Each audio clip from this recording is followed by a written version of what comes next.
Okay, this is Math 155. I'm going to go over the problems in homework 6. So we'll start with number 1. Find the equation of a certain line. We're given the slope and we're given a point it goes through. So the line, I'll call it line,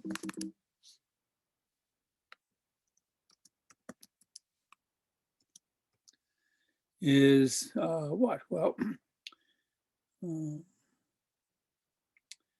slope is minus 37 divided by 43 times x minus, it goes to the point 3 over 22. And when x is equal to 3 over 22, y is 59 over 18. So that's the line. Let's plot it.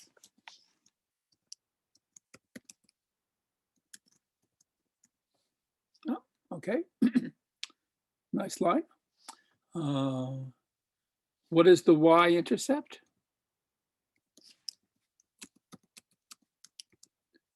Well, that's easy. That's just where it crosses the y-axis. So you can see it's 14,453 over 4,257.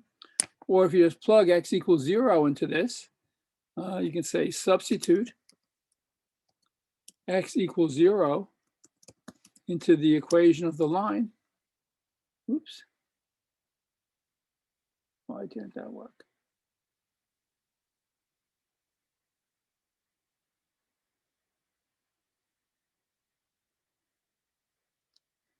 It's curious. See what happens if I do this.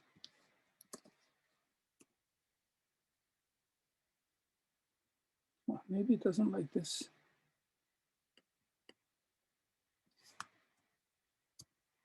Ah. And if I had done what I had done originally, just type line here, you also get the same result. So in any case, this is the y-intercept. And what is the x-intercept? What is this point? It's the value of x when y, what this is equal to 0. So we just want to solve the equation line equals 0 for x.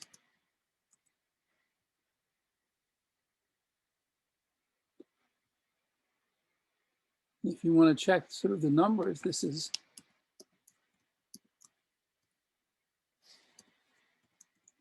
if we get this as a decimal, it's 3.395, 3.394. That's about what that looks like. And if I evaluate this as a decimal, I get 3.94, very close to 4. That's what we see. So this is the x-intercept. This is the y-intercept.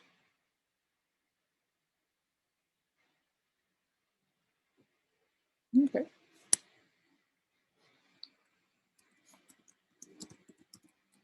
Problem 2. We have a function f.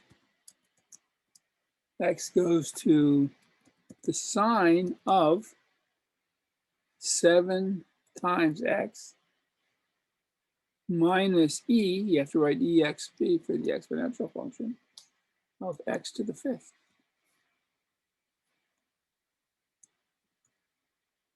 Right? That's our function. What is the derivative of f? It's this function. That's all there is to it.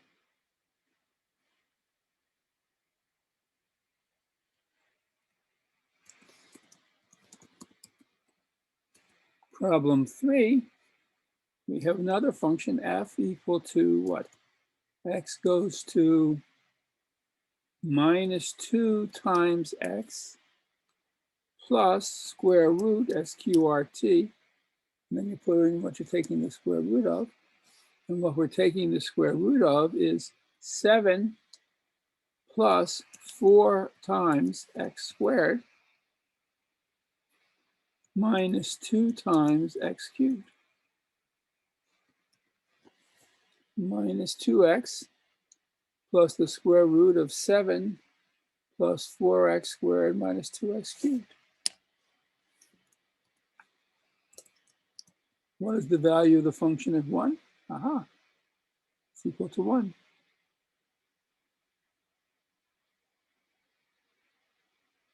What is the derivative of f at 1? It's equal to this. It's a funny way to write it because square root of 9 is 3, so this is really minus 2 plus a third. Let's see if I can use the command simplify. Let me get something better. Yeah. So I don't know why Maple chose to write it like this initially, but if you simplify the expression, you get minus 5 thirds. What's the tangent line to this curve at x equal 1? I'll call it tangent line.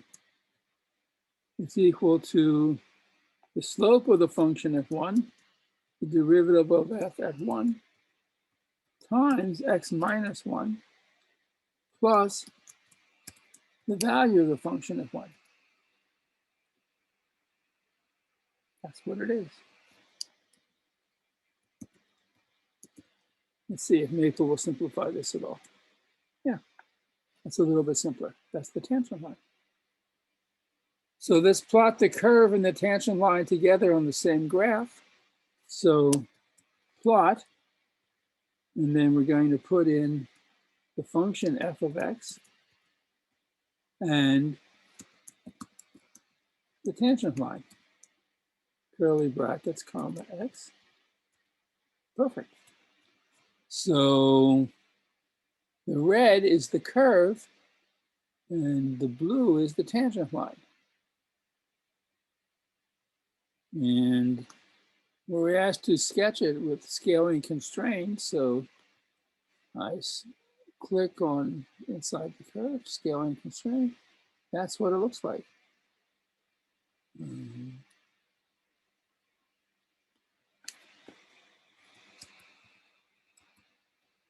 Let me,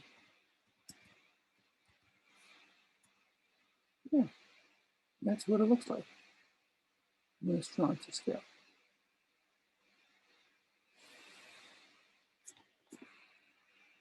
Okay,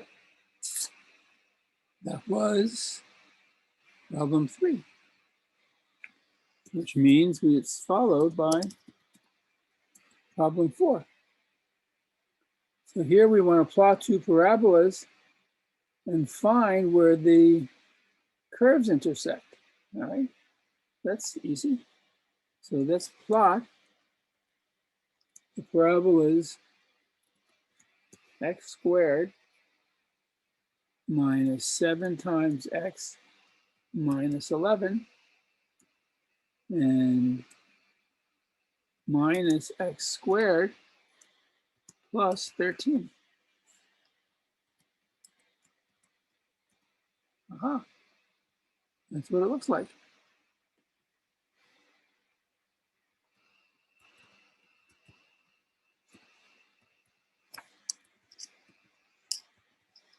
There we go, nicer picture. So here's one point of intersection. Here's another point of intersection. And to find the coordinates of these points, we want to know when is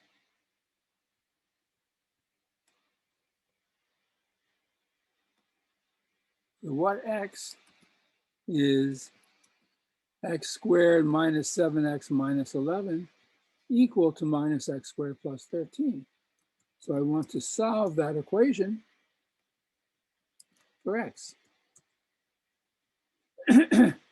And I get these 2 numbers exactly, because it's a quadratic. If I want them as decimals, I would use fsolve. So this first point is minus 2 something, This is 5.6 roughly. So let me give this a name, A. Of course, the two numbers. So A square brackets 1 is the first number. That's the x-coordinate of the first point of intersection. A square brackets 2 is the x-coordinate of the second point of intersection. What is the y-coordinate of this first point of intersection? I just take either one of these curves, and what is that equal to when you substitute a1 for x? So let's give the substitute command subs x equal a1 into this expression, and we'll call this b1, and that's what it's equal to. So this is approximately 8.45. Looks about right, it's under 10. And we should get the same thing if we substitute a1 into the equation of the second parabola. Yeah. For some reason, this gives us one additional decimal digit, but that's what it is. And what about the y-coordinate for the second point of intersection? So we have a1 and b1, we have a2.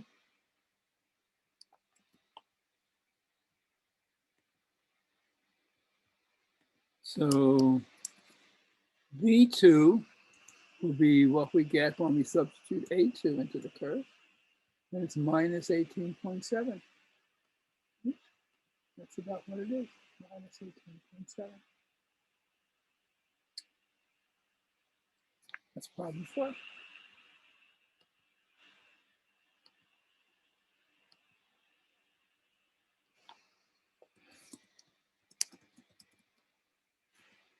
Problem 5, we have a function.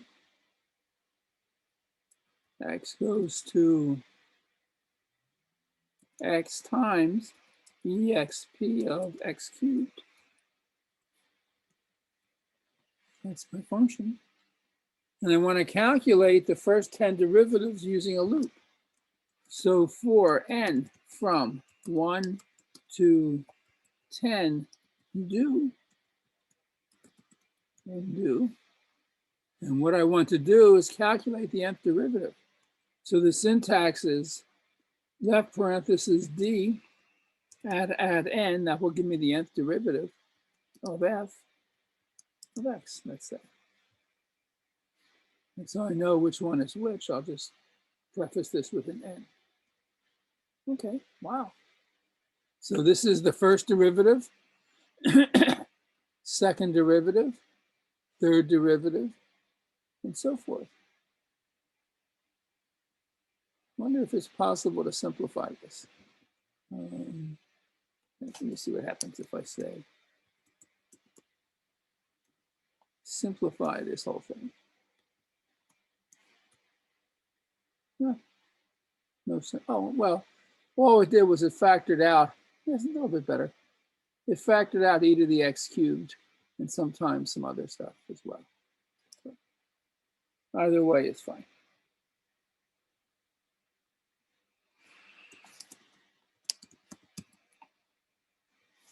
Problem 6. Here we have two functions, g, x goes to x cubed plus exp of x minus 1. And h is the function. X goes to 5 over x. And we want to compute the composite functions. So the composite function g composed with h of x. So the symbol for composition is this at symbol. That's the composite. And to differentiate that,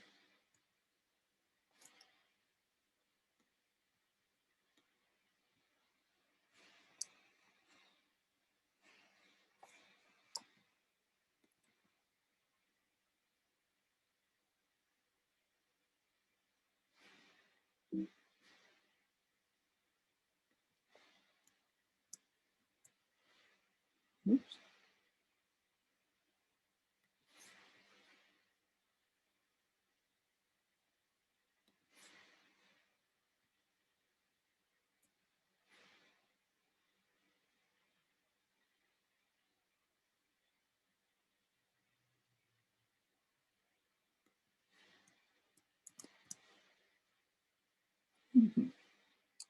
Okay, it's better to put in the x, I guess. So this is the derivative of g composed with h. I may simplify that. Yeah, slightly better.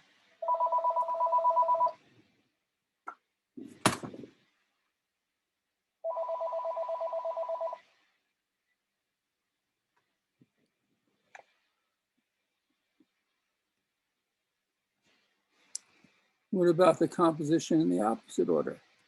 H composed with G. Oh, that's what it looks like. And the derivative of H composed with G, evaluated at X, is that. That's what it is.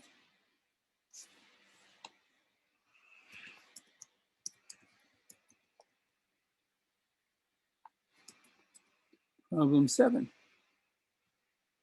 To write a loop to compute all prime numbers of the form 2 to the n minus 3 for n from 2 to 100. So remember, there's the function is prime, which tells you true or false if a number is prime or not. So it is true that 7 is prime.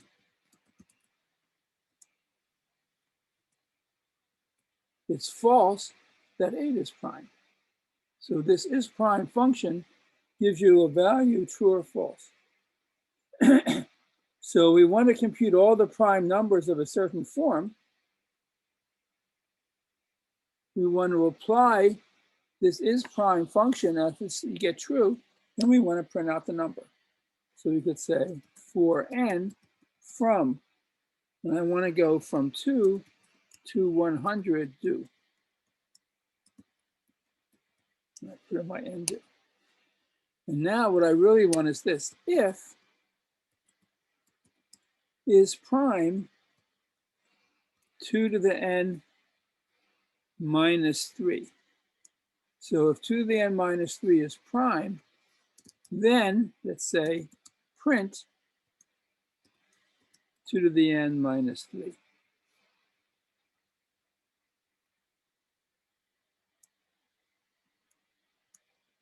Now I have to put in and if. Let's see if that works. Aha. So we got these numbers. Wow, a big jump. Suppose we want to know what n this corresponds to, because it's so you can't tell. So n comma. So when n is 3, 2 cubed is 8 minus 3 is 5. When n is 4, 2 to the 4th is 16 minus 3 is 13. Wow, look at this. There are a few of them, and then there's a huge jump from 29 to 94. So for all the numbers between 29 and 94, this is not prime, it is composite. I'm sort of curious, let's check. Is prime 2 to the 85 minus 3? False, because 85 is not on the list. Okay, now, the next problem introduces a new idea in the programming in Maple. We don't want to list these primes. We want Maple to count the number. So I want to introduce a counting variables. I'll call it, say, k. So we'll start with k equal to 0. And then I'm going to have my loop for n from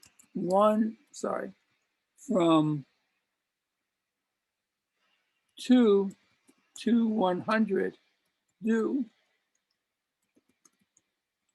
and do, if the number 2 to the n minus 3 is prime, then I don't want to print it out, but I want to add 1 to my counting variable k. So let k equal the old value of k plus 1.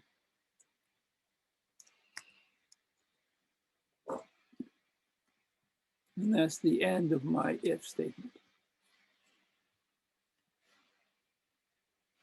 So every time I have an n for which 2 to the n minus 3 is prime, I add 1 to k. So I started with 0. The first time I find a prime, k becomes 1. The next time, k becomes 2, and so forth. And let's say at the end, let's print k, so I know what it is.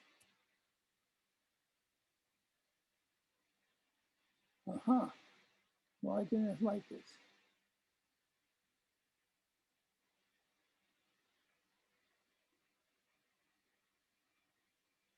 Oh, if is, I wrote that out. I have no idea why. If this is prime, then do the count. So according to this, there are 13 numbers on this list. Let's actually count. 1, 2, 3, 4, 5, 6, 7, 8, 9, 10, 11, 12, 13. Yep, that's right. Suppose I had gone to 500 instead of 100. Ooh.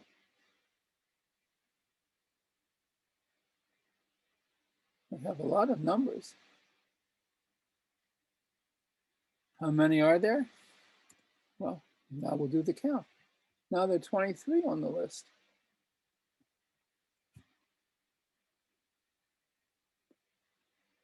These are pretty big too.